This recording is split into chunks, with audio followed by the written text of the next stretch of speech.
Hello दोस्तों, आज हम आपके सामने इंटरमीडिएट का नई सीरीज़ लेकर आए हैं और इसमें हम बहुत सारी अच्छी बातें डिस्कस करेंगे जो हमारे एग्ज़ाम से रिलेटेड हमें बहुत सारी हेल्प देगी।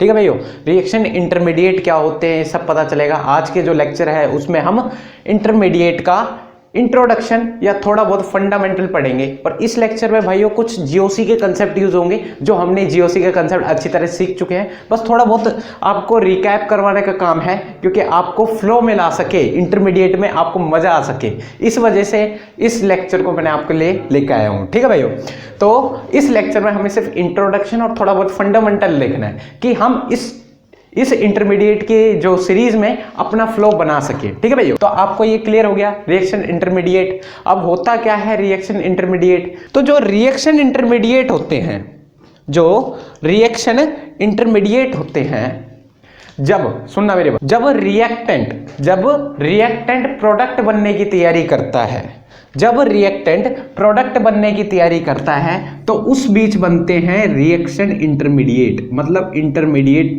तब फॉर्म होते हैं। ठीक है भैया, कब? जब रिएक्टेंट प्रोडक्ट बनने की तैयारी करता है तब इस बीच इंटरमीडिएट फॉर्म करते हैं। तो भाइयों जो इंटरमीडिएट है वो रिएक्शन के दौरान ही बनते हैं, जो इंटरमीडिएट है वो रिएक्शन के दौरान ही बनते हैं।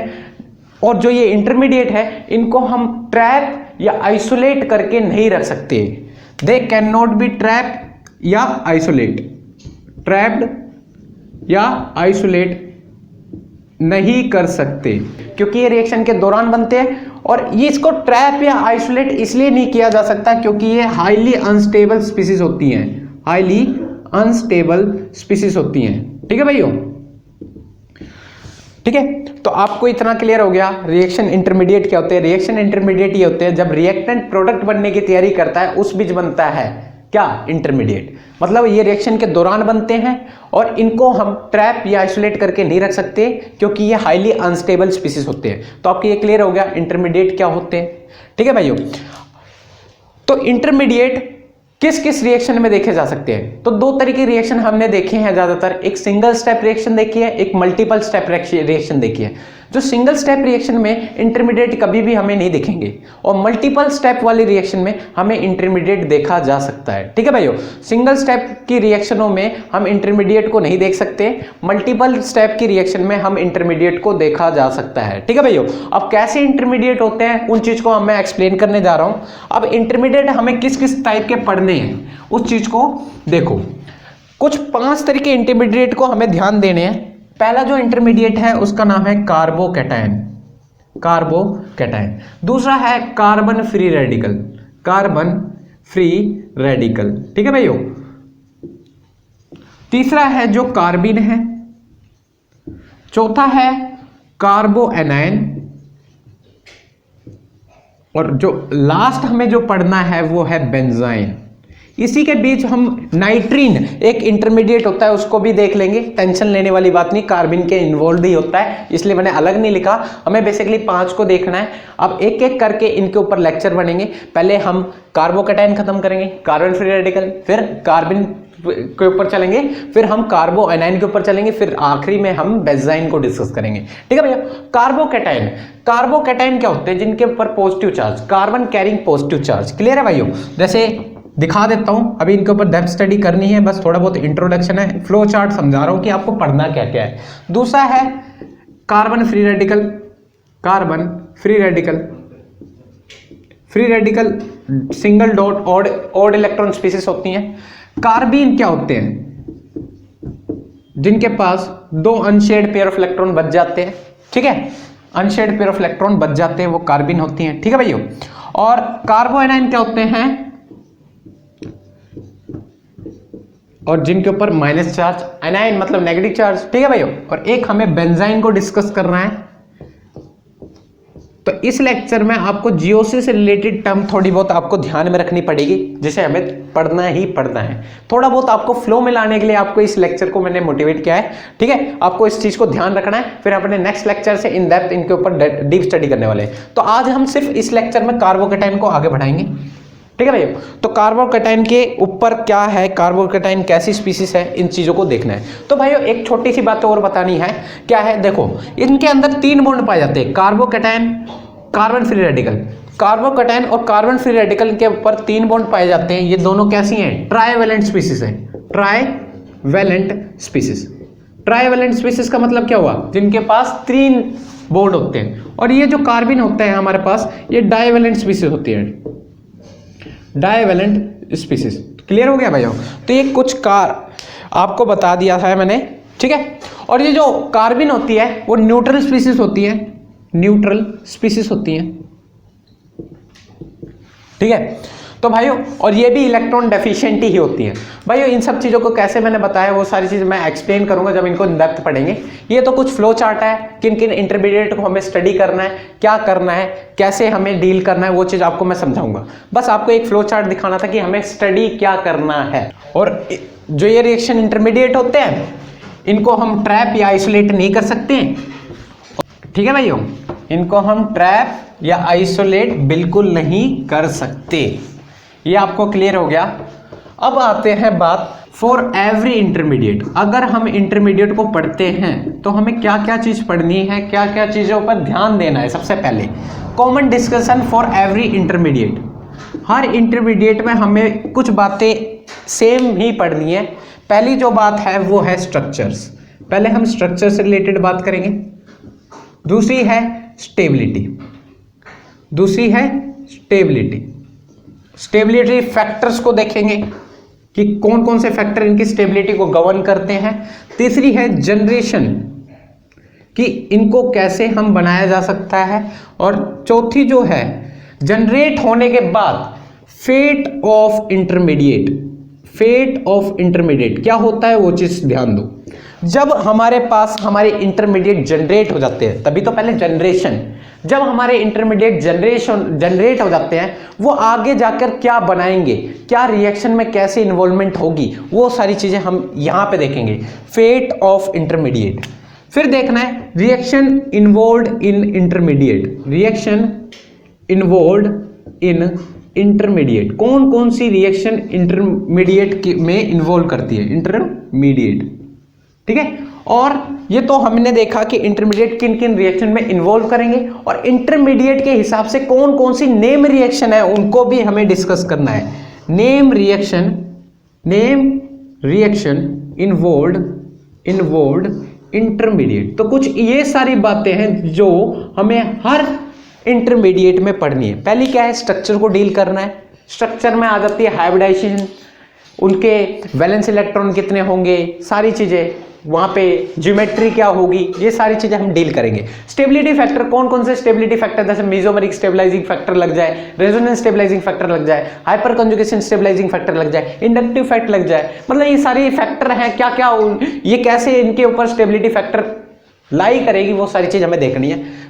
तीसरी बात है ये कैसे जनरेट होंगी, वो देखना है। जनरेट होने के बाद वो इंटरमीडिएट क्या करेगा आगे जाके रिएक्शन में, उनको डिस्कस करने के बाद हमें देखना है रिएक्शन, कौन कौन सी रिएक्शन में इंटरमीडिएट इन्वॉल्व होते हैं और इनके बेस्ड नेम रिएक्शन क्या है, वो सारी चीजें हमें देखनी है। तो एक एक इंटरमीडिएट को लेके आते हैं आपके सामने और उनको डेप्थ स्टडी करने चल रहे हैं भाइयों। तो पहला जो इंटरमीडिएट था जो हमें स्टडी करना है वो है कार्बोकैटायन। क्या है भाइयों? कार्बोकैटायन। तो कार्बोकैटायन पे आ जाओ। तो भाइयों कार्बोकैटायन क्या होता है? क्या भाइयों क्या पढ़ने वाले हैं? कार्बोकैटायन। तो भाइयों जो कार्बोकैटायन है, कार्बोकैटायन का मतलब क्या है? Carbon carrying positive charge, carbon carrying positive charge. तो भाई जो कार्बोकैटायन है उसके ऊपर दो तरीके से पॉजिटिव चार्ज लाया जा सकता है, दो तरीके से पॉजिटिव चार्ज लाया जा सकता है। पहला क्या है? अगर कार्बन पे हमने समझा, मान लिया कार्बन से जो अटैच ग्रुप है वो हाईली इलेक्ट्रोनेगेटिव एटम लुगा है, जैसे माना X मोर इलेक्ट्रोनेगेटिव एटम है, मान लिया। यहां पे देखना पहला जो तरीका बताने वाला हूं, अगर कार्बन से अटैच इलेक्ट्रोनेगेटिव एटम ज्यादा है, मोर इलेक्ट्रोनेगेटिव एटम है, तो वो क्या करेगा? दोनों इलेक्ट्रॉन को लेगा अपनी तरफ खींच लेगा, और दोनों इलेक्ट्रॉन खींच लेगा तो इसके ऊपर नेगेटिव चार्ज और इसके ऊपर बन जाएगा पॉजिटिव चार्ज। यस या नो? तो ये कार्बोकैटायन हमें यहां मिल जाएगा, कार्बोकैटायन यहां हमें मिल जाएगा। यस या नो? यस या नो? कैसे मिला? यहां पे हेट्रोलाइटिकली क्लीवेज हुई, हेट्रोलाइटिकली क्लीवेज हुई, हेट्रोलाइटिकली क्लीवेज के थ्रू हमें कार्बोकैटायन मिल जाएगा। हेट्रोलाइटिकली क्लीवेज के थ्रू हमें जो कार्बोकेटाइन मिलेगा उसमें इस कार्बोकेटाइन की वैलेंसी क्या हो जाएगी, डिक्रीज कर जाएगी, वैलेंसी कम हो जाएगी। वैलेंसी कम होने से जो कार्बोकेटाइन बनेगा एक तरीके से यह है, या उनकी वैलेंसी कम कर दी जाए। मतलब पहला तरीका हमने क्या देखा है, हेट्रोलाइटिकली क्लीवेज के थ्रू मोर इलेक्ट्रोनेगेटिव एटम अपने इलेक्ट्रॉन या उसके इलेक्ट्रॉन लिए जाए, जिसकी वजह से उसकी वैलेंसी क्या हो जाए, कम हो जाए और कार्बोकेटाइन फॉर्म हो जाए। दूसरी बात क्या है, या उसके पास औकात से ज्यादा बॉन्ड लगा दिया जाए, या उसके पास औकात से ज्यादा बॉन्ड लगा दिया जाए। कोई भी रिएक्शन मान लिया हमने कैसे भी करके इसके पास एक एक्स्ट्रा बॉन्ड आ गया, एक्स्ट्रा बॉन्ड आ जाएगा तब भी इसके पास पॉजिटिव चार्ज जनरेट हो जाते हैं और कार्बोकेटाइन हमें मिल जाता है। तो हमने दो तरीके देखे, पहला क्या है, हेट्रोलाइटिकली क्लीवेज के थ्रू हम उसकी वैलेंसी कम करके कार्बोकेटाइन फॉर्म कर सकते हैं। दूसरी क्या है, उसके औकात से ज्यादा बॉन्ड सेट करके उसके अंदर कार्बोकेटाइन बना सकते हैं। तो भाइयों ये दो है।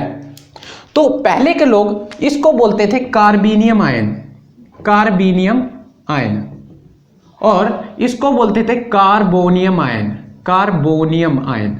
यस या नो? तो जिसकी वैलेंसी कम, जिसकी अगर वैलेंसी कम होती है किसी कार्बोकेटाइन की, उसको हम कार्बोनियम आयन कहेंगे, कार्बेनियम आयन कहेंगे, और जिसकी वैलेंसी ज्यादा हो जाएगी उसको कार्बोनियम आयन कहेंगे। तो भाइयों ये जो पहले के लोग ऐसा कुछ स्टडी करते थे, कार्बोकेटाइन कार्बेनियम को अलग, कार्बोनियम को अलग।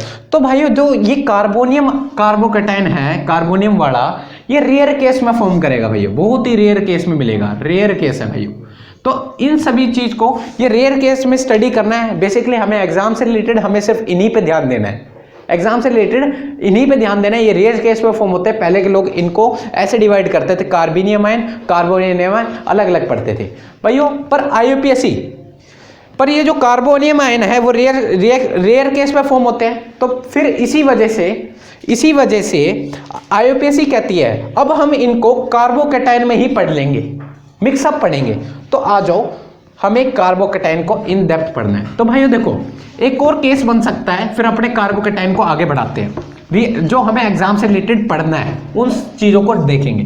पहले थोड़ा बहुत इंट्रो देख लो भाइयों कार्बोकेटाइन से रिलेटेड, थोड़ा आपको थोड़ा सा झेलना पड़ेगा, फिर अपने थोड़ा सा 2 मिनट की बात है, फिर अपना कार्बोकेटाइन आगे बढ़ाते हैं। ठीक है भाइयों? तो देखो आईपीएससी कहती है हम कार्बोकेटाइन में ही इन सभी को देख लेंगे। इससे पहले एक छोटा सा फैक्ट और है, एक है ये कार्बोकेटाइन R3C, इसको ऐसे लिख देता हूं, आपको क्लियर हो जाएगा।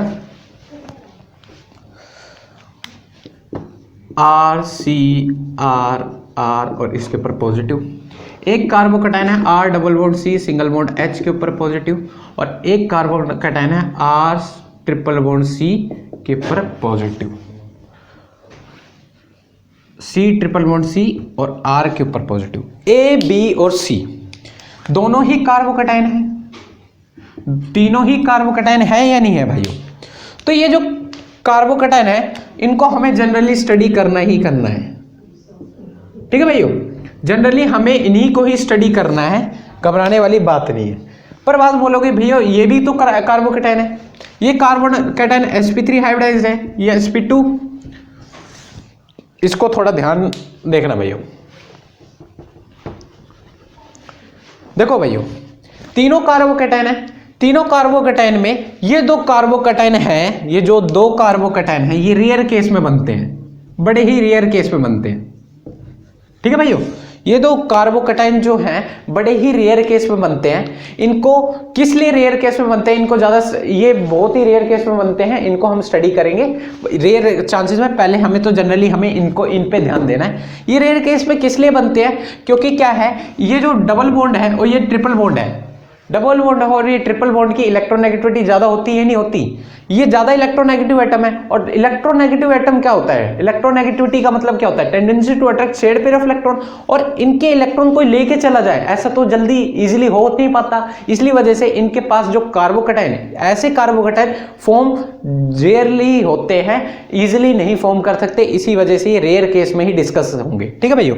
तो अपने अब हम चलते हैं, इनको हम जल्दी नॉट इजी टू फॉर्म, इनको जल्दी से हम नहीं बना सकते, इनको ही जनरली हमें स्टडी करना है। तो आ जाते हैं अपने मेन फैक्ट, कार्बोकेटाइन को स्टडी करने लगते हैं अपने आप को। ठीक है भाइयों? तो आ जाओ, अब कार्बोकेटाइन में हम स्टडी करेंगे। ठीक है भाइयों? तो अपने मेन कार्बोकेटाइन पे आ जाते हैं हम। कैटायन। कार्बोकैटायन कैसे फॉर्म होते हैं? जब कार्बन एटम से मोर इलेक्ट्रोनेगेटिव एटम जुड़ जाए। अगर कार्बन एटम से मोर इलेक्ट्रोनेगेटिव एटम जुड़ जाए और वो इलेक्ट्रॉन कार्बन के इलेक्ट्रॉन लेकर चला जाए तो कार्बोकैटायन फॉर्म हो जाता है। तो इस चीज का याद रखना, अगर कार्बन एटम से मोर इलेक्ट्रोनेगेटिव एटम जुड़ा है और वो दोनों ही इलेक्ट्रॉन लेके चला जाए तो कार्बोकैटायन फॉर्म हो जाएगा। ठीक है भाइयों, ठीक है, इस चीज का ध्यान रखना। अब कौन कौन से कार्बोकैटायन होते हैं उस चीज पे आ जाते हैं। मिथाइल कार्बोकैटायन बता देते हैं। एक इथाइल कार्बोकैटायन होता है CH3 CH2 पॉजिटिव। एक प्रोपाइल कार्बोकैटायन होता है, कुछ कार्बोकैटायन है उनको देख लेते हैं, ठीक है। और एक होता है आइसोप्रोपाइल कार्बोकैटायन CH3 CH3 के ऊपर पॉजिटिव, ठीक है भाइयों। और एक होता है अलाइल कार्बोकैटायन। अलाइल कार्बोकैटायन क्या होता है वो चीज देखो। जब डबल बॉन्ड से अटैच जो नया जो कार्बन है, डबल बॉन्ड वाले कार्बन से अटैच नेक्स्ट जो कार्बन है उस पर अगर पॉजिटिव चार्ज आ जाए तो इसको बोलते हैं अलाइल कार्बोकैटायन। अगर डबल बॉन्ड वाले ही कार्बन एटम पे ही पॉजिटिव चार्ज आ जाए तो उसको बोलते हैं विनाइल कार्बोकैटायन। ठीक है भाइयों, ये हमारा क्या है? अलाइल कार्बोकैटायन और ये हमारा विनाइल कार्बोकैटायन, विनाइल ग्रुप। इनको विनाइल ग्रुप भी बोल सकते हैं, अलाइल ग्रुप बोल सकते हैं। अलाइल कार्बोकैटायन क्या होता है? डबल बॉन्ड वाले कार्बन से नेक्स्ट कार्बन एटम पे पॉजिटिव चार्ज आता है तो अलाइल, और डबल बॉन्ड वाले ही कार्बन एटम पे पॉजिटिव चार्ज आता है विनाइल। तो भाई ये methyl carbocation, ethyl, propyl, isopropyl, ये आइसोप्रोपाइल है, आइसोप्रोपाइल।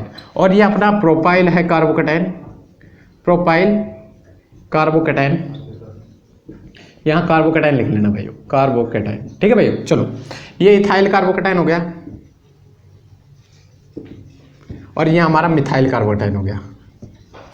तो ये कुछ कार्बोकैटायन थे। अब अपने आ जाते हैं कार्बोकैटायन के ऊपर डिस्कशन क्यों करना पड़ता है, क्यों है जरूरी, इसकी कैरेक्टरिस्टिक्स क्या है, खास बातें, इनकी प्रॉपर्टीज डील करने जा रहे हैं भाइयों। ठीक है भाइयों, तो आ जाओ कार्बोकैटायन की कैरेक्टरिस्टिक्स पे चलते हैं। ठीक है भाइयों, कैरेक्टरिस्टिक्स।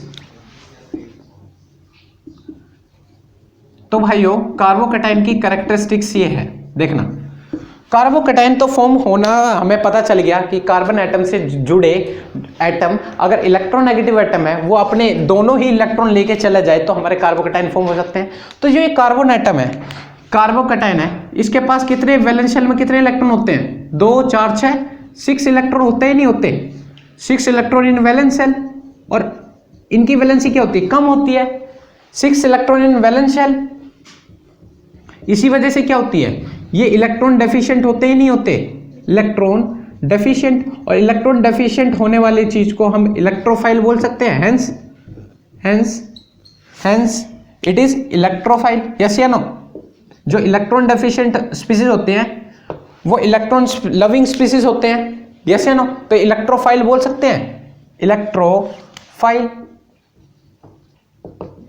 ठीक है भाइयों, तो कार्बोकैटायन क्या होते हैं? जिनके वैलेंस शेल में 6 इलेक्ट्रॉन पाए जाते हैं, 6 इलेक्ट्रॉन्स होते हैं और ये इलेक्ट्रॉन डेफिशिएंट स्पीसीज होती हैं, और इनको हम इलेक्ट्रोफाइल कह सकते हैं। ठीक है भाइयों, तो ये कुछ खास बातें थी। अब आ जाते हैं इनके स्ट्रक्चर से रिलेटेड बात करने। क्या भाइयों? स्ट्रक्चर। जो कार्बोकैटायन है उनकी हाइब्रिडाइजेशन sp2 होती है। क्या होती है भाइयों? sp2 हाइब्रिडाइजेशन होती है। और sp2 हाइब्रिडाइजेशन होने की वजह से इनकी जो ज्योमेट्री हो जाती है वो होती है ट्रायंगुलर प्लेनर। क्लियर है भाइयों?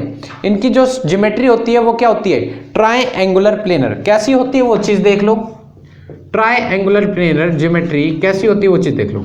कार्बन ने 3 बॉन्ड बना लिए और एक जो बचे पॉजिटिव चार्ज, मतलब इसके पास वैकेंट p ऑर्बिटल है तो वैकेंट p ऑर्बिटल लिखा दो, और इसी वैकेंट p ऑर्बिटल में पॉजिटिव चार्ज रहता है और ये इसी को हम बोलते हैं वैकेंट p ऑर्बिटल। और वैकेंट p ऑर्बिटल होने की वजह से ये क्या होते हैं? इलेक्ट्रोफाइल। ठीक है भाइयों, तो ये स्ट्रक्चर है कार्बन का। जो स्ट्रक्चर होता है वो इसकी हाइब्रिडेशन पे डिपेंड करता है। इसकी हाइब्रिडेशन sp2 है और इसकी जो ज्योमेट्री बनती है वो ट्रायंगुलर प्लेनर बनती है। और ट्रायंगुलर प्लेनर कुछ ऐसा दिखती है। प्लेनरिटी देखो, दिखाता हूं आपको। ये 3 हाइड्रोजन एटम प्लेन में होते हैं और ये परपेंडिकुलर प्लेन में हमारे पी ऑर्बिटल प्रेजेंट होता है। तो ये कुछ स्ट्रक्चर्स के बारे में डील कर लिए। तो हमने 2 चीज डील कर ली। क्या देखा हमने? कार्बोकैटायन। कार्बोकैटायन में हमने देखा कि कैरेक्टरिस्टिक्स देख ली कार्बोकैटायन की। कैरेक्टरिस्टिक्स क्या थी? 6 इलेक्ट्रॉन होते हैं इनके वैलेंस शेल में, इलेक्ट्रॉन डेफिशिएंट होते हैं और इनको हम इलेक्ट्रोफाइल बोल सकते हैं। फिर हमने स्ट्रक्चर देखा। स्ट्रक्चर कैसा देखा? इनकी हाइब्रिडाइजेशन sp2 होती है, ट्रायंगुलर प्लेनर इनकी ज्योमेट्री होती है और ये हमारा स्ट्रक्चर आ गया। अब थर्ड जो बातें करने जा रहे हैं वो है stability, factor on which stability of carbocation governs. कौन कौन से फैक्टर कार्बोकैटायन की स्टेबिलिटी पे गवर्न करते हैं? ठीक है भाइयों, तो आ जाओ स्टेबिलिटी पे। स्टेबिलिटी ऑफ कार्बोकैटायन एक एक करके पढ़ेंगे। ये हमने जीओसी में देख चुके हैं, यही बातें की थी हमने जीओसी, पूरी जीओसी में कार्बोकैटायन की स्टेबिलिटी और फ्री रेडिकल की स्टेबिलिटी, फ्लान लिखने की स्टेबिलिटी हमने सब कुछ देख चुके हैं। पर एक एक करके आपको फ्लो में लाने की वजह से मैंने इस लेक्चर में आपको जीओसी से रिलेटेड कंसेप्ट रिकैप करवाने के लिए ही इस चीज को लेकर आए हैं। ठीक है भाइयों, तो पहला जो स्टेबिलिटी फैक्टर है वो है मीजोमेरिक स्टेबलाइजेशन। मीजोमेरिक स्टेबलाइजेशन बताओ भाई।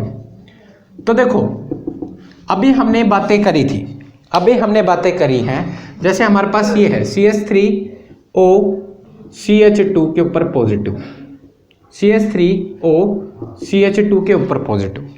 तो कार्बोकैटायन क्या होता है? जिनके पास 6 इलेक्ट्रॉन होते हैं वैलेंस शेल में, और ये क्या होते हैं? इलेक्ट्रॉन डेफिशिएंट होते हैं और ये इलेक्ट्रोफाइल होते हैं। इलेक्ट्रॉन डेफिशिएंट होने की वजह से कार्बोकैटायन क्या चाहेगा? मेरे को कोई स्टेबलाइजिंग फैक्टर मिल जाए, मेरे को कोई स्टेबलाइजेशन करने के लिए मेरे आसपास कोई पड़ोसी होना चाहिए। तो ये सोचता है मैं इलेक्ट्रॉन डेफिशिएंट हूं और ये अपनी इलेक्ट्रॉन की डेफिशिएंसी को खत्म करने के लिए आस पड़ोस से देखता है। और अगर आस पड़ोस वाले जो बंदे हैं अगर वो लोन पेयर कंटेनिंग स्पीसीज हो, वो उनको अपने लोन पेयर डोनेट कर इनको स्टेबलाइज कर देते हैं। तो ये अपने इलेक्ट्रॉन डोनेट कर इनको स्टेबलाइज कर देते हैं और इनकी स्टेबिलिटी इतनी ज़्यादा बढ़ा देते हैं और ये बहुत ही हाईली स्टेबलाइज्ड कार्बोकैटायन की कैटेगरी में लाई करने लग जाते हैं। और ये इनको अपने इलेक्ट्रॉन डोनेट कर इनकी पॉजिटिव चार्ज अपने ऊपर ले लिया और डबल बॉन्ड फॉर्म कर दिया। ठीक है, तो ये कौन सी स्टेबलाइजेशन हुई? ये कौन सी स्टेबलाइजेशन हुई? ये प्लस एम के थ्रू अपने इलेक्ट्रॉन डोनेट कर रहा है, नहीं कर रहा? देखो, लोन पेयर सिग्मा पॉजिटिव, तो ये हमारी कॉन्जुगेशन है, ये अपने मीजोमेरिक स्टेबलाइज कार्बोकैटायन है, ये मीजोमेरिक स्टेबलाइज कार्बोकैटायन है, मीजोमेरिक स्टेबलाइज और कार्बोकैटायन। और mesomeric stabilised carbocation most stable carbocation होता है, इसी वजह से मोस्ट स्टेबल कार्बोकैटायन की कैटेगरी में आ जाता है भाइयों। ठीक है भाइयों, तो ये कुछ बातें थी। ठीक है भाइयों, प्लस एम के थ्रू इन्होंने इलेक्ट्रॉन को अपने ट्रांसफर कर इसकी स्टेबिलिटी फैक्टर इतनी ज़्यादा बढ़ा दी और ये मोस्ट स्टेबल कैटेगरी में आने लग गए। ठीक है भाइयों, ऐसे हमारे पास कार्बोकैटायन है, इसमें आप बताओ स्टेबिलिटी ऑर्डर क्या होगा? एक हमारे पास ये है, एक यहाँ हमारे पास ये है और एक हमारे पास है भाइयों ये चीज़, और एक पॉजिटिव चार्ज यहाँ लग रहा है। ठीक है भाइयों, एक पॉजिटिव चार्ज यहाँ लग रहा है, एक पॉजिटिव चार्ज यहाँ लग रहा है। चलो भाइयों, ए बी सी में स्टेबिलिटी ऑर्डर बताओ, ए बी सी में स्टेबिलिटी ऑर्डर क्या होगा? तो भाइयों देख सकते हैं, देखो तो भाइयों देख सकते हैं, ऑक्सीजन के पास लोन पेयर होते हैं, नाइट्रोजन के पास लोन पेयर होते हैं, ऑक्सीजन के पास लोन पेयर होते हैं। तो देखो भाइयों, lone pair containing species carbocation का पड़ोसी लोन पेयर कंटेनिंग स्पीसीज, और लोन पेयर कंटेनिंग स्पीसीज है तो वो अपने इलेक्ट्रॉन को डोनेट कर इसकी स्टेबिलिटी बढ़ा सकता है। और यहाँ पे कौन सी इफेक्ट होगा? प्लस एम, यहाँ पे भी प्लस एम, और यहाँ पे कोई इफेक्ट नहीं, नो इफेक्ट, क्योंकि यहाँ से तो इसकी जो भाइयों यहाँ से पॉजिटिव चार्ज इतना दूर है कि कोई उसकी फैक्टर वहां जाके इसको स्टेबलाइज नहीं कर सकता। नो कॉन्जुगेशन, कोई कॉन्जुगेशन नहीं है, no conjugation. Lone pair sigma sigma sigma positive, ऐसी कोई कॉन्जुगेशन नहीं होती है, इसी वजह से इस पर कोई इफेक्ट नहीं है। तो इन तीनों में तो हमें ये तो पता चला इसके ऊपर कोई इफेक्ट नहीं है, ये अपने लोन पे डोनेट कर इनको स्टेबलाइज कर रहे हैं, इनमें कोई स्टेबलाइजेशन नहीं। तो इसमें तो पता चल गया सी सबसे ज्यादा लीस्ट स्टेबलाइज्ड है। ए बी में कौन सबसे ज्यादा स्टेबलाइज्ड होगा? तो भाइयों देख सकते हैं, ऑक्सीजन एटम और नाइट्रोजन एटम दोनों में प्लस एम लग रहा है, दोनों ही इलेक्ट्रॉन देके इसको स्टेबलाइज कर रहे हैं। पर भाई एक चीज बताया था आपको, ये मोर इलेक्ट्रोनेगेटिव एटम है, मोर इलेक्ट्रोनेगेटिव एटम है, और ये लेस इलेक्ट्रोनेगेटिव एटम है, लेस इलेक्ट्रोनेगेटिव एटम है। आपको जब मेसोमेरिक स्टेबलाइजेशन पढ़ा रहा था जीओसी में, तब मैंने आपको बताया था कि मोर इलेक्ट्रोनेगेटिव एटम का जो प्लस एम स्ट्रेंथ होती है वो कम होती है as compare to less electronegative atom का। अगर जिन भाइयों को दिक्कत आ रही हो वो जीओसी की वीडियो जरूर देखें, जीओसी पहले पढ़े फिर बाद में इंटरमीडिएट पाए, तब आप इस चीज का पूरा आनंद उठा सकते हैं। ठीक है भाइयों, तो अभी चलते हैं। जिन भाइयों को थोड़ा बहुत आता है वो कोऑपरेट कर सकते हैं, तो बिल्कुल रुके। ठीक है भाइयों, तो ये मोर इलेक्ट्रोनेगेटिव एटम होते हैं, लेस इलेक्ट्रोनेगेटिव एटम होते हैं। तो मैंने क्या बताया, लेस इलेक्ट्रोनेगेटिव एटम का जो प्लस एम स्ट्रेंथ होता है वो ज्यादा होता है as compare to more electronegative atom. तो इनकी जो प्लस एम स्ट्रेंथ ज्यादा होगी, मतलब ये ज्यादा इलेक्ट्रॉन को डोनेट करेंगे एज कम्पेयर टू ये, तो इलेक्ट्रोनेगेटिविटी के हिसाब से बी सबसे ज्यादा प्लस एम स्ट्रेंथ ज्यादा रखता है, तो देन ए आता है, देन सी आता है। ठीक है भाई, ये हमारा ऑर्डर आ चुका है कार्बोकैटायन की स्टेबिलिटी का। ठीक है भाइयों, ठीक है भाइयों, तो इतना याद रखना, लेस इलेक्ट्रोनेगेटिव एटम की जो प्लस एम स्ट्रेंथ होती है वो ज्यादा होती है as compare to more electronegative atom. ठीक है भाइयों, तो आ जाते हैं अपने नेक्स्ट क्वेश्चन के थ्रू। बताओ इनमें से कौन सबसे ज्यादा स्टेबिलिटी ऑर्डर किसकी होगी, बताओ स्टेबिलिटी ऑर्डर बताओ। इसमें एक पॉजिटिव चार्ज यहां है, एक पॉजिटिव चार्ज है, ए और बी में स्टेबिलिटी ऑर्डर बताओ, ए और बी में स्टेबिलिटी ऑर्डर क्या होगा। तो भाइयों देख सकते हैं दोनों ही ऑक्सीजन के पास लोन पेयर है, ऑक्सीजन के पास लोन पेयर है, दोनों ही प्लस एम, दोनों ही ऑक्सीजन, कोई इलेक्ट्रोनेगेटिविटी का फर्क नहीं, यहाँ पे प्लस एम होगा और यहाँ पे प्लस एम होगा। पर भाइयों यहाँ देख सकते हैं बी में ये लोन पेयर इधर भी डोनेट कर सकता है और ये लोन पेयर अपने इधर भी ले जा सकता है इसको कॉन्जुगेशन के थ्रू। तो यहाँ पे क्या हो रही है, क्रॉस कॉन्जुगेशन हो रही नहीं, इधर भी जा रहा है उधर भी जा रहा है, क्रॉस कॉन्जुगेशन, क्रॉस कॉन्जुगेशन। और क्रॉस कॉन्जुगेशन जहां भी आ जाती है उसकी मेसोमेरिक स्टेबलाइजेशन कम हो जाती है, मतलब क्रॉस कॉन्जुगेशन आते ही प्लस एम की स्ट्रेंथ कम हो जाती है as compare to non plus M. ठीक है भाई, इसकी स्टेबलाइजेशन फैक्टर सबसे ज्यादा होगा, ये अपने इलेक्ट्रॉन दे डोनेट कर इसको ज्यादा स्टेबलाइज करेगा। यहाँ क्रॉस कॉन्जुगेशन आने की वजह से इसका जो प्लस एम स्ट्रेंथ बंटवारा हो गया और जिसकी वजह से इसकी प्लस एम स्ट्रेंथ कम हो गया, तो ए की जो स्टेबलाइजिंग फैक्टर ज्यादा हो गया, मतलब A is more stable carbocation as compare to B. Clear है भाइयों, क्लियर है। ऐसी आखिरी क्वेश्चन देख लेते हैं, फिर अपने नेक्स्ट स्टेबलाइजिंग फैक्टर को डील करेंगे जो है रेजोनेंस स्टेबलाइज्ड कार्बोकैटायन। ठीक है भाइयों, आ जाओ इसमें बताओ स्टेबिलिटी ऑर्डर क्या होगा कार्बोकैटायन का। एक ये है हमारे पास, यहां लग रहा है CS2 पॉजिटिव, एक ये लग रहा है हमारे पास N, और यहाँ डबल बॉन्ड O लग रहा है, और यहाँ लग रहा है CH2 के ऊपर पॉजिटिव, और एक हमारे पास लग रहा है N, यहाँ डबल बॉन्ड O, यहाँ डबल बॉन्ड O, यहाँ CH2 के ऊपर पॉजिटिव। तो देखो भाइयों A B C में स्टेबिलिटी ऑर्डर ऑफ कार्बोकैटायन क्या होगा, A B C में स्टेबिलिटी ऑर्डर ऑफ कार्बोकैटायन क्या होगा। तो देखो भाइयों देखा जा सकता है बिल्कुल, नाइट्रोजन के पास लोन पेयर, नाइट्रोजन के पास लोन पेयर, सभी प्लस एम, कोई इलेक्ट्रोनेगेटिविटी का रोल नहीं, तो सभी में प्लस एम स्ट्रेंथ बराबर होगी। तो देखो यहाँ पे प्लस एम, ये इसके लोन पेयर इसी को स्टेबलाइजिंग करने के लिए जा रहे हैं, और इसके लोन पेयर यहाँ पे भी जा रहे हैं और इसको स्टेबलाइज भी कर रहे हैं, मतलब यहाँ कॉन्जुगेशन में जा रहे हैं। यहाँ सिंगल क्रॉस कॉन्जुगेशन हो रही है, सिंगल क्रॉस कॉन्जुगेशन। और भाई यहां देख सकते हैं नाइट्रोजन इसको भी स्टेबलाइज, इसको क्रॉस कॉन्जुगेशन के थ्रू स्टेबलाइज, इसको भी क्रॉस कॉन्जुगेशन के थ्रू स्टेबलाइज। ठीक है भैया, तो यहां पे डबल क्रॉस कॉन्जुगेशन हो रही है, both side cross conjugation, both side cross conjugation. यहां क्या हो रही है भैया, बोथ साइड क्रॉस कॉन्जुगेशन, और जिसकी वजह से यहाँ पे क्रॉस कॉन्जुगेशन की स्ट्रेंथ ज्यादा है, और इसकी वजह से इसका जैसे मैंने बताया था आपको क्रॉस कॉन्जुगेशन आते ही प्लस एम स्ट्रेंथ क्या हो जाती है, घटे जाती है। तो यहाँ पे बोथ साइड क्रॉस कॉन्जुगेशन, या एक साइड क्रॉस कॉन्जुगेशन, यहाँ पे कोई क्रॉस कॉन्जुगेशन नहीं, और कोई क्रॉस कॉन्जुगेशन ना होने की वजह से इसकी जो स्टेबिलिटी ऑर्डर ज्यादा हो जाता है बी की, देन होती है देन सी की। सी सबसे ज्यादा लीस्ट होता है क्योंकि इसके अंदर दोनों साइड क्रॉस कॉन्जुगेशन होती है भाइयों। इस चीज को नोट करो, फिर अपने नेक्स्ट स्टेबलाइजिंग फैक्टर की ओर चलते हैं, रेजोनेंस स्टेबलाइज्ड कार्बोकैटायन। तो दोस्तों अब हम चल रहे हैं रेजोनेंस स्टेबलाइजेशन की ओर। रेजोनेंस स्टेबलाइज्ड कार्बोकैटायन में देखते हैं, देखो भाइयों अगर कार्बोकैटायन जैसे भाइयों अभी हमने देखे क्या मेसोमेरिक स्टेबलाइजेशन में क्या होता है, कार्बोकैटायन का पड़ोसी अगर लोन पेयर कंटेनिंग स्पीसीज हो वो अपने लोन पेयर डोनेट कर उसकी स्टेबलाइजेशन इतनी ज्यादा बढ़ा देता है, वो बहुत ज्यादा हाईली स्टेबलाइज्ड कार्बोकैटायन की कैटेगरी में लाई करते हैं। ऐसे ही रेजोनेंस स्टेबलाइज्ड कार्बोकैटायन का अगर जो कार्बोकैटायन का पड़ोसी डबली बॉन्डेड कार्बन एटम हो, अगर कार्बोकैटायन का पड़ोसी डबली बॉन्डेड एटम वाला हो, वो अपने डबली बॉन्डेड एटम डोनेट कर इसकी इसको स्टेबलाइज करता है, इसको स्टेबलाइज करता है। ये अपने डबली बॉन्डेड एटम डोनेट कर इसको स्टेबलाइज करता है। कभी कभी किसी कार्बोकैटायन का पड़ोसी डबली बॉन्डेड वाले सिस्टम आ जाए, डबली बॉन्डेड वाले सिस्टम आ जाए, तो वो उस कार्बोकैटायन को अपने पाई बॉन्ड डोनेट कर उसकी स्टेबिलिटी को क्या कर देगा, बढ़ा देगा। तो भाई उस चीज का याद रखना।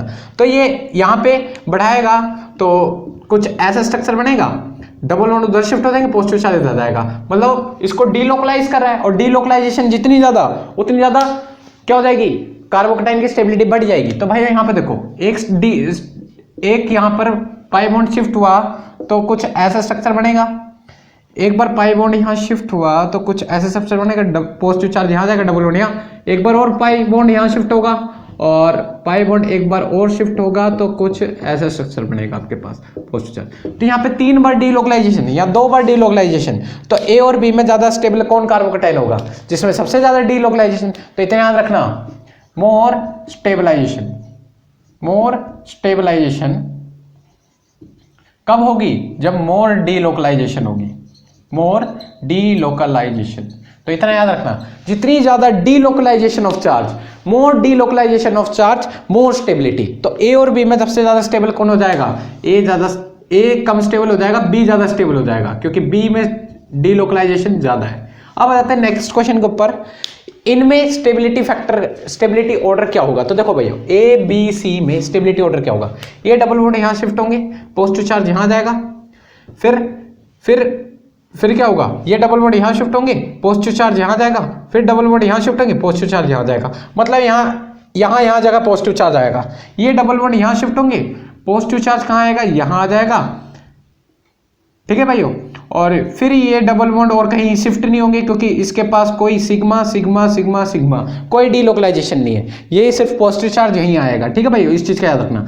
ये डबल बॉन्ड यहां शिफ्ट होंगे, पॉजिटिव चार्ज यहां आएगा, फिर ये डबल बॉन्ड यहां शिफ्ट होंगे, पॉजिटिव चार्ज यहां आएगा। सिर्फ 2 जगह डीलोकलाइजेशन हो रही है, यहाँ 3 जगह डीलोकलाइजेशन, 1 2 3 जगह, 3 इतनी दूरी तक पॉजिटिव चार्ज फैल रहा है, यहाँ एक ही जगह, यहाँ 2 जगह। तो स्टेबिलिटी ऑर्डर क्या हो जाएगा, ए की ज्यादा स्टेबिलिटी बढ़ जाएगी, देन सी की, देन बी की। इसमें ज्यादा डीलोकलाइजेशन हो रही है, उसमें थोड़ा कम हो रही है, और इसमें सबसे ज्यादा कम, और जितना कम डीलोकलाइजेशन उतनी कम स्टेबिलिटी, ऑब्वियस सी बात है। इनमें बताओ ए बी सी में ऑर्डर क्या होगा। तो भाइयों ये देखो, यहाँ कार्बोकैटायन एक फिनाइल रिंग से डीलोकलाइजेशन में, यहाँ फिर कार्बोकैटायन इधर से भी डीलोकलाइजेशन में, इधर से भी डीलोकलाइजेशन में, और ये वाला जो कार्बोकैटायन है यहाँ तीनों रिंग से डीलोकलाइजेशन में है। तो इसके अंदर सबसे ज्यादा डीलोकलाइजेशन होंगे, इसके अंदर थोड़ा कम होगा, और इसके अंदर सबसे ज्यादा कम होगा। तो अभी मैंने क्या बोला, मोर डीलोकलाइजेशन हेंस मोर स्टेबिलिटी। मोर स्टेबलाइजेशन कब होगी, जब ज्यादा से ज्यादा डीलोकलाइजेशन होगा। तो सबसे ज्यादा डीलोकलाइजेशन किसमें हो रही है, सी में। तो स्टेबिलिटी ऑर्डर में सी सबसे ज्यादा जीता, देन बी, देन ए। ये हमारा स्टेबिलिटी ऑर्डर ऑफ कार्बोकैटायन आ चुका है भाइयों, ठीक है भाइयों। ऐसे ही रेजोनेंस स्टेबलाइज कार्बोकैटायन को देखा, ऐसे ही हमें जो नेक्स्ट स्टेबलाइजिंग फैक्टर जो देखना है, सेकंड स्टेबलाइजिंग फैक्टर था भाई, और रेजोनेंस स्टेबलाइजिंग फैक्टर जो हमने अच्छी तरह क्लियर कर लिया है। ऐसे ही हम थर्ड फैक्टर को देख रहे हैं, जिसका नाम है aromatic stabilized carbocation. Aromatic stabilized carbocation, देखो भाइयों, एरोमेटिक स्टेबलाइज्ड कार्बोकैटायन। तो एरोमेटिक स्टेबलाइज्ड कार्बोकैटायन में क्या कैसा फंडा है, वो चीज देखने जा रहे हैं। एक कार्बोकैटायन आपके पास ये रहा, एक कार्बोकैटायन आपके पास ये रहा, और एक कार्बोकैटायन आपके पास ये रहा। तो चेक करो ये क्या इनके पास एरोमेटिसिटी है, और एरोमेटिसिटी है तो एरोमेटिक स्टेबलाइज्ड कार्बोकैटायन है या नहीं है।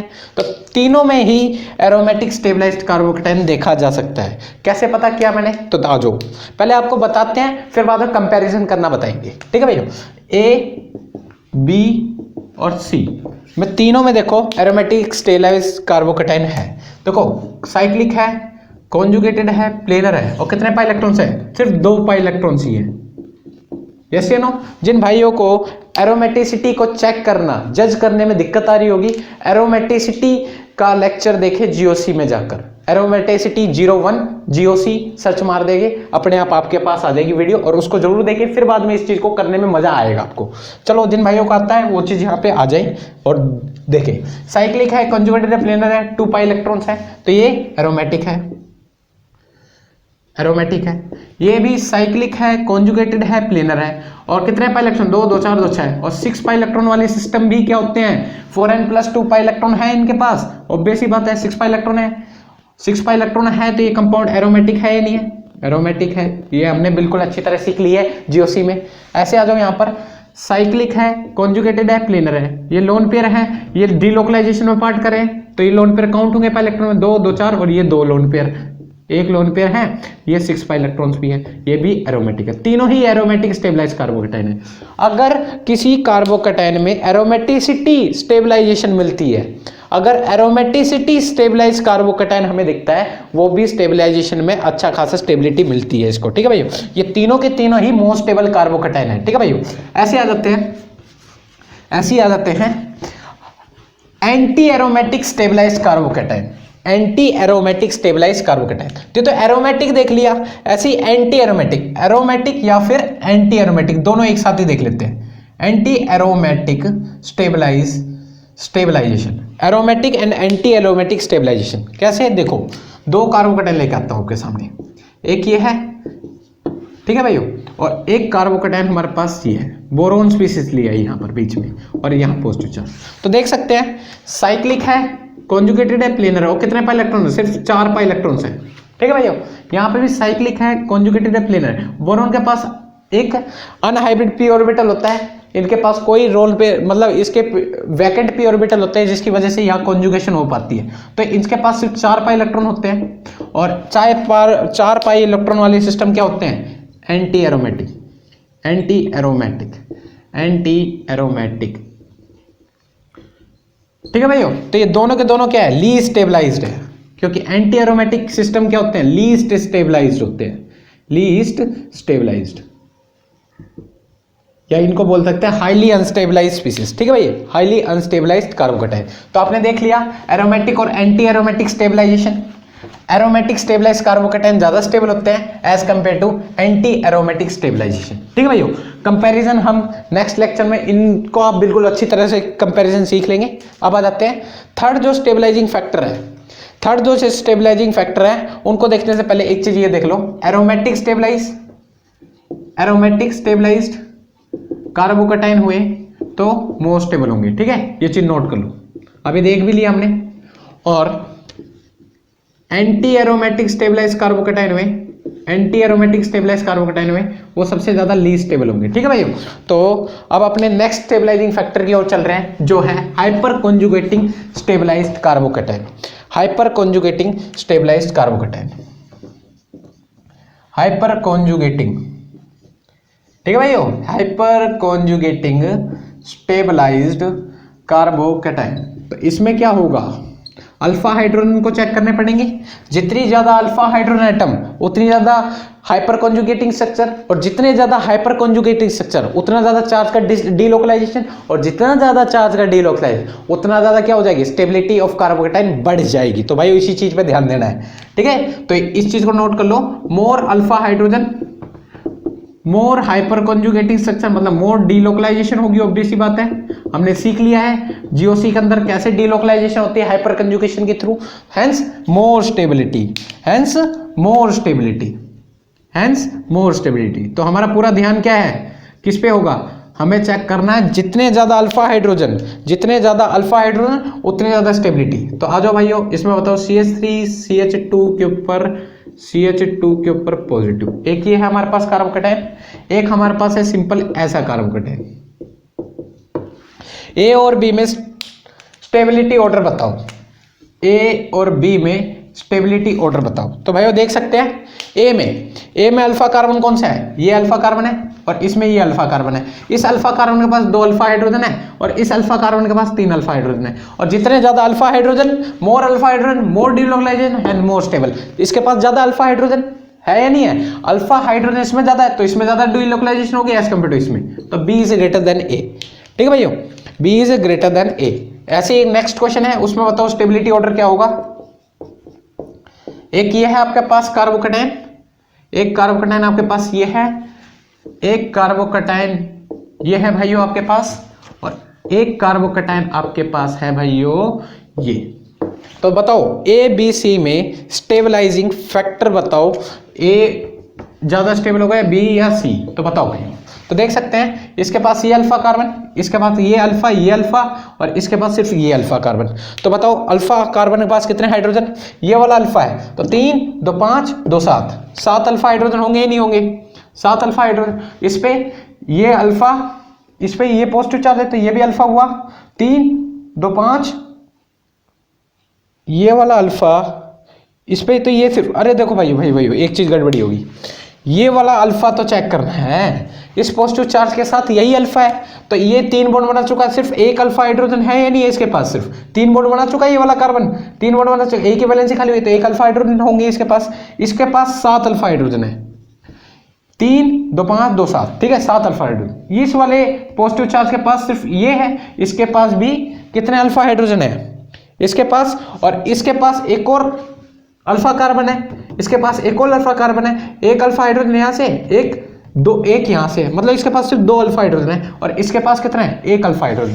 तो बताओ स्टेबिलिटी ऑर्डर क्या होगा, स्टेबिलिटी ऑर्डर क्या होगा, स्टेबिलिटी ऑर्डर क्या होगा। तो भाई इस चीज को नोट कर लेना, इसके पास 3 अल्फा हाइड्रोजन है, 3, देखो इसके पास 2 हाइड्रोजन होंगे इधर इधर, तो 2 और 1 यहां पे होगा, तो 3 अल्फा हाइड्रोजन इसके पास है, इसके पास 7 अल्फा हाइड्रोजन, इसके पास 1 अल्फा हाइड्रोजन। तो स्टेबिलिटी ऑर्डर में कौन जीता सबसे ज्यादा, बी ज्यादा जीता, देन अपना कौन ए आएगा, फिर बाद में सी। ये हमारा स्टेबिलिटी ऑर्डर आ चुका है, ठीक है भाई, इस चीज को नोट कर लो। फिर अपने नेक्स्ट क्वेश्चन की ओर चलते हैं, बताओ इसमें सबसे ज्यादा स्टेबिलिटी ऑर्डर क्या होगा। बस चीज का ध्यान रखना, मोर अल्फा हाइड्रोजन मोर स्टेबिलिटी, ठीक है भाइयों। CH3 के ऊपर पॉजिटिव एक ये है, एक हमारे पास है CD3 के ऊपर पॉजिटिव, और एक हमारे पास है CT3 ये CT3 एक ये पॉजिटिव। ये इंपॉर्टेंट क्वेश्चन है। अब बताओ इसमें स्टेबिलिटी ऑर्डर क्या होगा, अब बताओ इसमें स्टेबिलिटी ऑर्डर क्या होगा, बताओ भाइयों, नोट करो और बताओ स्टेबिलिटी ऑर्डर क्या होगा। तो देख सकते हैं ए बी और सी में स्टेबिलिटी ऑर्डर क्या होगा। देखो तो हाइपर कॉन्जुगेशन, जो आइसोटोप्स के अंदर क्या ऑर्डर था हाइपर कॉन्जुगेशन में, हमने देखा CH का जो हाइपर कॉन्जुगेट सबसे ज्यादा होगा, देन CD का, देन CT का। तो ये ऑर्डर है हाइपर कॉन्जुगेशन में स्टेबिलिटी ऑर्डर। इसमें सबसे ज्यादा स्टेबिलिटी मिलेगी कार्बोकैटायन की, देन इसमें, देन इसमें। अगर जिन भाइयों को दिक्कत आती है इस चीज को समझने में कि आया कैसे, वो हाइपर कंजुगेशन की जरूर वीडियो देखें, उसमें सब कुछ डीप स्टडी कर रखी है, सब कुछ अच्छी तरह एक्सप्लेन कर रखा है। यहाँ पे अच्छी तरह एक्सप्लेन नहीं कर पाएंगे क्योंकि हमें आगे फैक्टर को, आगे अपना सिलेबस आगे बढ़ाना है। तो इसमें CH बॉन्ड का सबसे ज्यादा हाइपर कंजुगेशन स्टेबिलिटी ज्यादा देगा, A than B than C। ये हमारा स्टेबिलिटी ऑर्डर आ चुका है, ये हमारा स्टेबिलिटी ऑर्डर आ चुका है, ठीक है भैया। ये था हमारा हाइपर कॉन्जुगेशन के थ्रू स्टेबलाइजेशन। ऐसे हम चलते हैं अपने नेक्स्ट स्टेबलाइजिंग फैक्टर के ऊपर, जो है हमारा एक अलग तरह के स्टेबलाइजेशन को हम आप डील करने वाले हैं, जो आपने अभी तक सुना नहीं होगा, GOC के अंदर भी इस चीज का नाम नहीं आया, वो है डांसिंग रेजोनेंस। डांसिंग रेजोनेंस भाई, ये जो डांसिंग रेजोनेंस है वो थोड़ा अजीबोगरीब रेजोनेंस की तरह है, उसके अंदर भी डीलोकलाइजेशन होती है। तो डांसिंग रेजोनेंस सिर्फ किसके अंदर होती है, साइक्लोप्रोपाइल कार्बोकैटायन के अंदर। किसके अंदर, साइक्लोप्रोपाइल कार्बोकैटायन के अंदर, ठीक है भाइयों, साइक्लोप्रोपाइल कार्बोकैटायन के अंदर। तो इस साइक्लोप्रोपाइल कार्बोकैटायन के अंदर एक अजीबोगरीब साइक्लिक रेजोनेंस होती है, जिसका नाम है हमारे पास जो है डांसिंग रेजोनेंस। और डांसिंग रेजोनेंस के थ्रू कार्बोकैटायन की स्टेबिलिटी कुछ ज्यादा ही बढ़ जाती है, मेसोमेरिक से ज्यादा तो नहीं होती, पर हाँ ये स्टेबिलिटी रेजोनेंस को बीट कर जाती है, ये स्टेबिलिटी रेजोनेंस स्टेबलाइजेशन को बीट कर जाती है। वो कैसे होती है वो कल मैं आपको स्टेबिलिटी ऑर्डर बताऊंगा नेक्स्ट लेक्चर में, पर अभी तो डांसिंग रेजोनेंस के थ्रू साइक्लोप्रोपाइल कार्बोकैटायन के अंदर स्टेबिलिटी मिलती है। तो इतना याद रखना, साइक्लोप्रोपाइल कार्बोकैटायन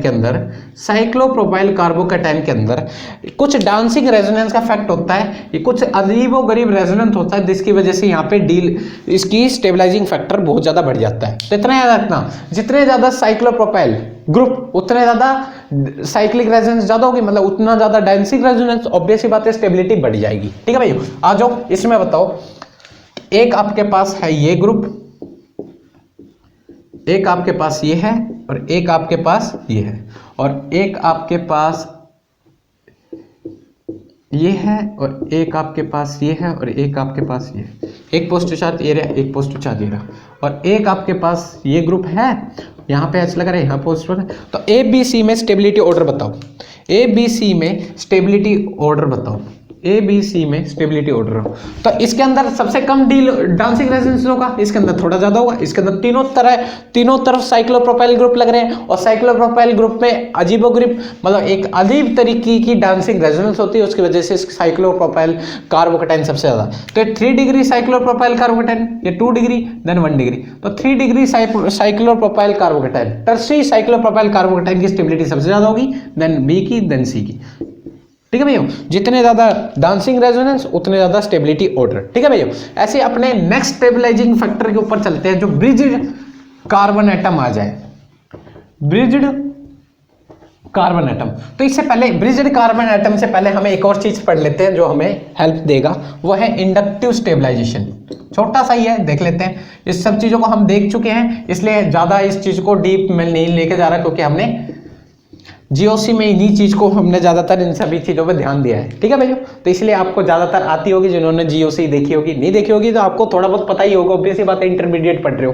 ठीक है, तो आ जाओ, CH3 CH3, और जिनको दिक्कत आती है वो जाके पिछली वीडियो जरूर देखे।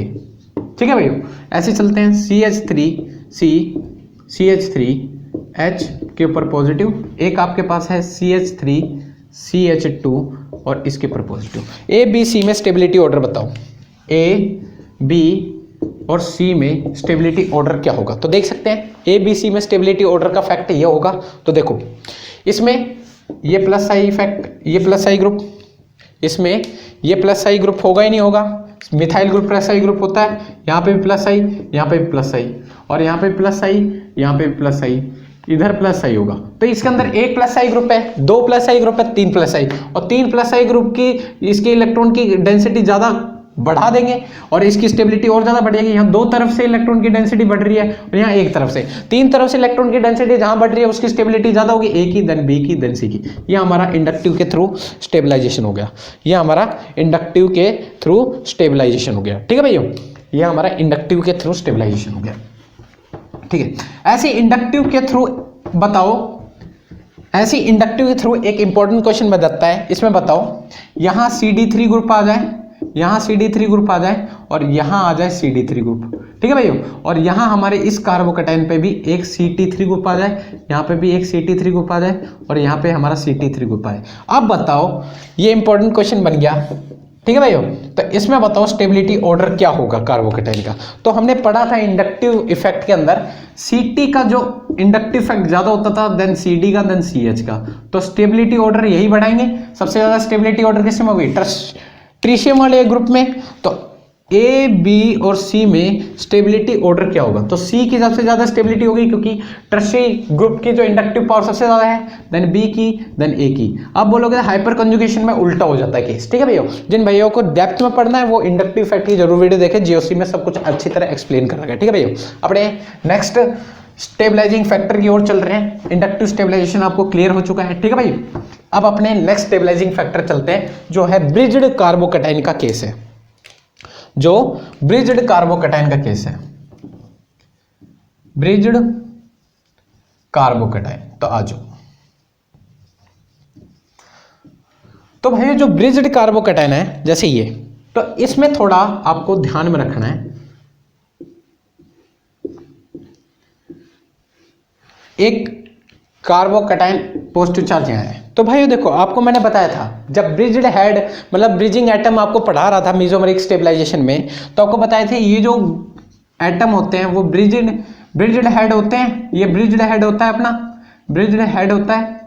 और आपको बताया था ब्रिज्ड हेड पर sp3 हाइब्रिडेशन पॉसिबल है, sp2 हाइब्रिडेशन कभी भी पॉसिबल नहीं है, कभी भी sp2 हाइब्रिडेशन कभी भी नहीं आ सकती। और यहाँ पे ब्रिज्ड हेड पर कार्बोकैटायन फॉर्म हो गया, और कार्बोकैटायन की हाइब्रिडेशन क्या होती थी, sp2, और ट्रायंगुलर वो ज्योमेट्री होती थी, और sp2 हाइब्रिडेशन पॉसिबल ही नहीं है, तो ये हाईली अनस्टेबल कार्बोकैटायन होगा। ब्रिज्ड हेड पर जो कार्बोकैटायन बन रहा होगा वो हाईली अनस्टेबलाइज्ड कार्बोकैटायन होगा, तो ये फॉर्म ही नहीं होगा, ये स्ट्रक्चर कभी बनेगा नहीं क्योंकि हाईली अनस्टेबल है। तो भाइयों ब्रिज्ड हेड ब्रिजिंग कार्बोकैटायन सबसे ज्यादा अनस्टेबल होता है, ठीक है भाइयों। पर ब्रिजिंग जो कार्बोकैटायन होता है वो एंटी एरोमेटिक स्टेबलाइज्ड कार्बोकैटायन से थोड़ा ज्यादा स्टेबल होता है, यानी कि सबसे ज्यादा अनस्टेबल हो जाएगा। एंटी एरोमेटिक कार्बोकैटायन अभी देखा, वो उनसे ब्रिजिड कार्बोकैटायन उनसे ज्यादा स्टेबल होते हैं as compare to anti aromatic compound. तो इस चीज का थोड़ा ध्यान रखना, कल के जो नेक्स्ट लेक्चर जो है उस पर मैं आपको वैसे बताना है, पर आपको ध्यान पहले से भी थोड़ा बहुत पता हो रहेगा तो अच्छी बात है। ऐसे ही अपने नेक्स्ट कार्बोकैटायन पे चलते हैं, मतलब क्वेश्चन करते हैं। इसमें बताओ स्टेबिलिटी ऑर्डर क्या होगा। एक कार्बोकैटायन ये है हमारे पास, और एक कार्बोकैटायन ये है जब हमने ब्रिजिंग एटम बढ़ा दिए, ठीक है भाइयों, और यहां पॉजिटिव चार्ज। तो भाई एक चीज बताओ ए और बी में स्टेबिलिटी फैक्टर क्या होगा। तो भैया देखो स्टेबिलिटी ऑर्डर क्या होगा, तो यहां पर जो स्टेबिलिटी ऑर्डर पाया गया बी इज ग्रेटर देन ए, क्यों पाया गया आप बोलोगे, ब्रिज्ड हेड पर sp2 कार्बन, यहां पे भी sp2 हाइब्रिडाइज्ड, यहां पे sp2। तो भाइयों जो देखो यहां पे ब्रिजिंग एटम कितने थे, एक है, यहां पे ब्रिजिंग एटम कितने हैं, दो, यहां पे दो ब्रिजिंग एटम बढ़ने से साइज बढ़ जाता है, साइज बढ़ने से फ्लेक्सिबिलिटी इतनी इंक्रीज हो जाती है। sp2 हाइब्रिड कार्बोकैटायन जो sp2 हाइब्रिडाइजेशन होती है उसका बॉन्ड एंगल 120 डिग्री, और 120 डिग्री इस स्ट्रक्चर में मेंटेन नहीं हो पाता। जैसे ही ब्रिज्ड एटम बढ़ जाते हैं वहां पर मतलब जो स्ट्रक्चर होता है वो लॉन्ग बन जाता है, उसमें फ्लेक्सिबिलिटीज बढ़ जाती है, और वहां पर 120 डिग्री लगभग मेंटेन हो जाता है। इसी वजह से बी की जो stability as compare to A बढ़ जाती है। तो यहां पर ऑर्डर ये होगा B is greater than A, number of bridging atom बढ़ जाएंगे तो 120 डिग्री बॉन्ड एंगल बढ़ना पॉसिबल हो जाता है। तो भाइयों यहां पर ये सारे कार्बोकैटायन के केस देख लिए, ठीक है भाइयों हमने। तो यहाँ पे कुछ स्टेबलाइजिंग फैक्टर हमने अच्छी तरह क्लियर कर लिया है, ठीक है भाइयों। हमने देख लिए किन किन जगह हमने स्टेबलाइजेशन देख लिया, मेसोमेरिक स्टेबलाइज देख लिए, ठीक है भाइयों, रेजोनेंस स्टेबलाइज देख लिए, इंडक्टिव स्टेबलाइज देख लिए, हाइपर कंजुगेशन स्टेबलाइज देख लिए, एरोमेटिक एंटी एरोमेटिक स्टेबलाइजेशन देख लिए, ब्रिज्ड कार्बोकैटायन की स्टेबलाइजेशन देख ली। तो ये कुछ फैक्टर हैं जो हमारे कार्बोकैटायन को स्टेबलाइज करते हैं। ऑर्डर क्या है ये सारे हम नेक्स्ट लेक्चर में देखेंगे, पर भाइयों हमें तो सिर्फ इस लेक्चर में आपको इंट्रोडक्शन और फंडामेंटल ही बताना था जिससे हम आपको फ्लो में ला सके, ठीक है भाइयों। नेक्स्ट लेक्चर में इसकी आगे की कहानी हम अच्छी तरह डेप्थ में पढ़ेंगे, कार्बोकैटायन अभी खत्म नहीं हुआ है, ठीक है भाई, तो टेंशन लेने वाली बात नहीं है। जिन भाइयों को थोड़ा बहुत दिक्कत आ रही होगी समझने में तो उस चीज को मेरे को इन्फॉर्म जरूर करें और कमेंट करके जरूर बताएं कि आपको क्या कमी दिखती है, थोड़ा और इंप्रूवमेंट होनी चाहिए, वो बिल्कुल बताओगे तभी तो हमें पता रहेगा।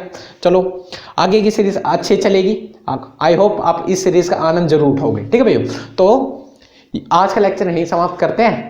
नेक्स्ट लेक्चर में हम पढ़ेंगे भाइयों कार्बोकैटायन का स्टेबिलिटी, देखेंगे कि स्टेबिलिटी ऑर्डर क्या होगा, ठीक है भाइयों। अभी चीज नोट करो और कीप लर्निंग, ठीक है भाइयों।